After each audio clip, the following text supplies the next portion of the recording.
Okay, so we're here at the Kings Mountain National Military Park or something. I parked back there so I could walk down here, get a bit of exercise after being in the car all this time.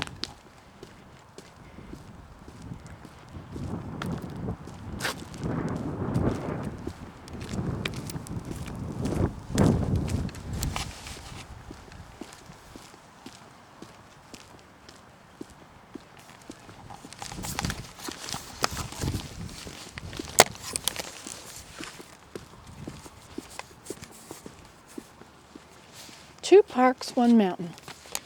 King Mountain State Park and Kings Mission.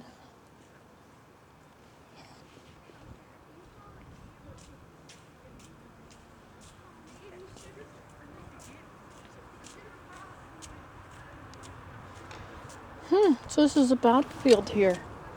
The DAR has preserved it. I could be a member of the DAR. Hello. You got a sword, did you? Yeah. Lucky, lucky.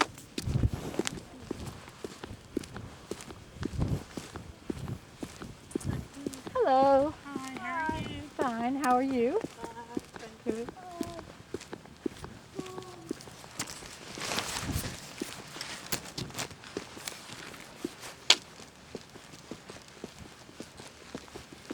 Hello. Hello, how you doing? I'm good. How about you? Not bad at all.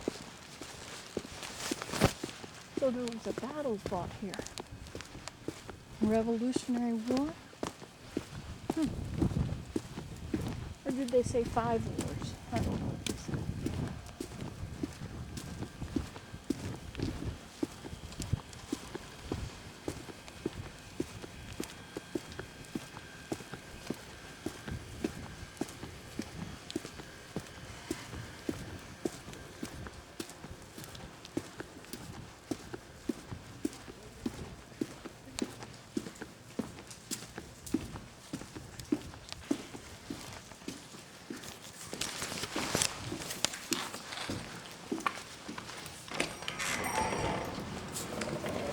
Hello. How are you doing?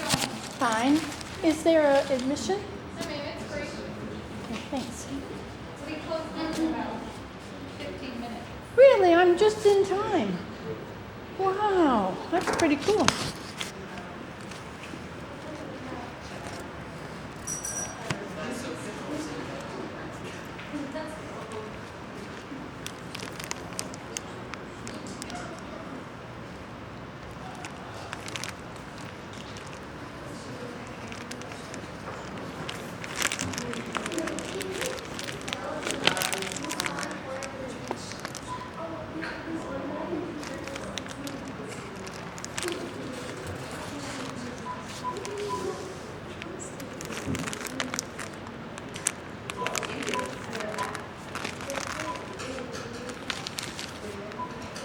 Do these all make the same basket? They do. That's all we got left. That's all we've got left. We usually have all these others. Do you live around here? No, I live Oh. in Canada. I'm a basket maker. Okay. I think I'll take a kit just for fun. We have a list of couple doors if you're interested in it. Right through a Okay, couple doors. thank you.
You are about to enter a series of exhibits depicting the significance of the Battle of Kings Mountain and the people affected by it. The exhibit area has been constructed to reflect the old-growth forest where the battle took place.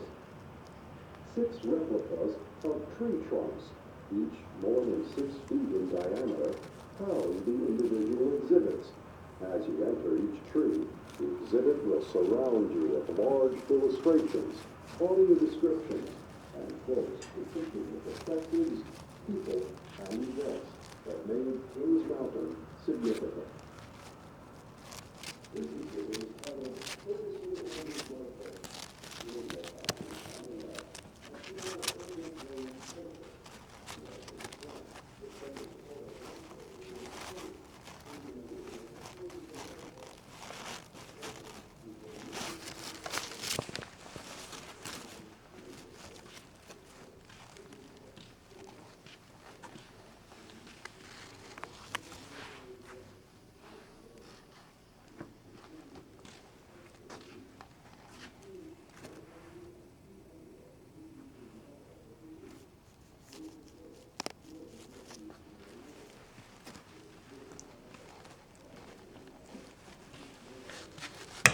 you think the trees are really this big?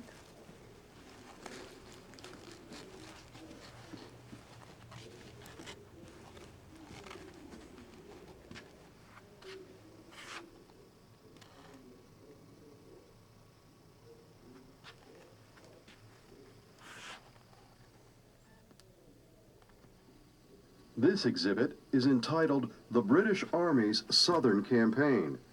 Before you is a life-sized background battle scene of a dozen riflemen in drab farm clothes and shrouded in smoke, crouched and firing to the right. Portraits of 3 British commanders are on the left and 3 Patriot commanders on the I right. see those great big The ones. British commanders feature small oval-framed paintings of British Major General Charles Cornwallis, commanding officer, British forces in the South; Major Patrick Ferguson, Inspector of Militia, British Army; and Lieutenant Colonel Bannister Tarleton, commanding officer, British Legion, British Army. Above them is a quote from Cornwallis, which reads, "It may be doubted by some whether the invasion of North Carolina may be a prudent measure, but I am convinced it is a necessary one, and that if we do not attack that province, we must give up both South Carolina and Georgia." The 3 Patriot commanders on the right feature similar oval portraits of Major General Benjamin Lincoln, commanding officer, American forces, Charleston, South Carolina; Major General Horatio Gates, commanding officer, American forces in the South after the fall of Charleston; and Major General Nathaniel Greene, commanding officer of the Southern Army in October 1780. Through the winter of 1780-81, he pulled together the scattered and demoralized troops left in the South and devised a plan against British commander Lord Cornwallis. Greene's motto was, "We fight, get beat, rise and fight again." Above the 3 portraits is a quotation from General Greene, which reads, "Until a more permanent army can be collected than is in the field at present, we must endeavor to keep up a partisan war and preserve the tide of sentiment among the people as much as possible in our favor." The next voice you hear is that of a commander of the Patriot forces. As Southern patriots, we have long realized that controlling the southern states would begin putting in place a barrier against the British advance on the South. When their troops came by ship to attack our city of Charleston, our citizens began to mobilize. Now a British commander speaks. We have reason to believe that the rebels' plan is not only to defend the Carolinas, but to commence offensive operations immediately. This would mean we have no choice but to activate our own plan of controlling the southern states. Major General Cornwallis has been given the mission of securing the Carolinas for the Crown. To this end, Cornwallis's troops have won several victories from May to October of 1780. He besieged and overwhelmed the city of Charleston, South Carolina, and proceeded north to devastate the rebel troops at Camden. Because rebel sharpshooters have plagued Cornwallis's troops en route, Major Ferguson has been ordered to offer some protection to Cornwallis's left flank by moving his troops northeastward along the Appalachian foothills. Again, the Patriot commander. Major Ferguson has sent word to the Overmountain men that if they did not desist from opposition to the British arms, he would march his army over the mountains, hang their leaders, and lay their country waste with fire and sword. These taunts of Ferguson have stirred our leaders and troops and steeled their determination to pursue him. Word has been sent to all the Overmountain regions for all able-bodied riflemen to rally. Colonel Shelby has retorted, even in the face of dangerously stormy weather, that he will not stop his pursuit of Ferguson, even if it means following Ferguson into Cornwallis's lines. Superimposed over the battle scene is a map depicting the British Army advance into the Carolinas, May to October 1780. It surveys clockwise on the left portions of Tennessee, Virginia, North Carolina, the coastline at Charleston, South Carolina, and Georgia. The map features blue rivers and red arrows, noting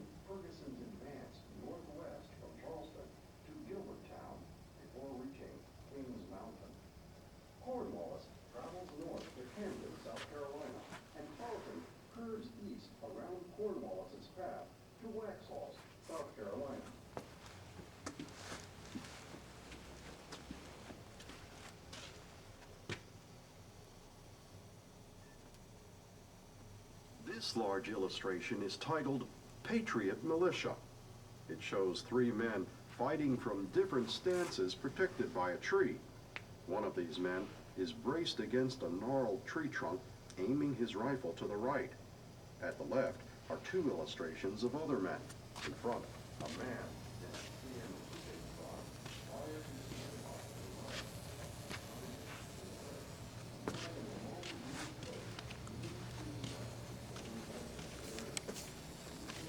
The diorama depicts a bayonet charge over mountainous, wooded terrain by Major Patrick Ferguson's Loyalists. In the foreground, four Loyalists in red jackets covered by white straps crossed in the front and wearing tri-cornered hats charge down from higher ground with fixed bayonets. Several Loyalists have fallen. At right, several Patriots in hunting frocks brace themselves against the lawn and take aim at the advancing Loyalists. The forest floor in the front foreground area is dark green and brown with leaves and brush. It gives way to the lighter green and yellow of the treetops in the upper half of the diorama and the light blue of the sky peeking over the ridge and through foliage. A text label notes that the three bayonet charges by Ferguson's Loyalists were ineffective because the terrain was mountainous and Patriot forces used Indian-style tactics.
His most essential item, a rifle, is at the ready on his lap.